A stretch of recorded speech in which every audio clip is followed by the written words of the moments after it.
As people fled in panic,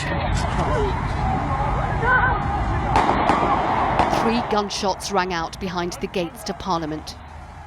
It was the moment the Westminster terrorist was shot dead. This picture captures the 2 close protection officers who'd confronted and fired at Khalid Masood, just seconds after he'd stabbed PC Keith Palmer at the gates where he'd been standing guard. Today, the officer who pulled the trigger became emotional as he described the events leading up to that moment.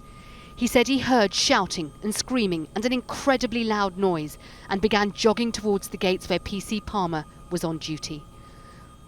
Known only as SA-74 and with his voice breaking, he told the jury, the uniformed police had batons drawn. The batons were extended and they were frantically moving towards me, trying to get away from something or someone. I was now certain that something terrible was happening.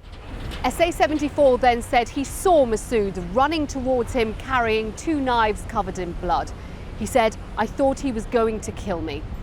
He said, I then shouted for Masood to drop the knives. He said at this point he had his pistol out, pointing it towards Masood.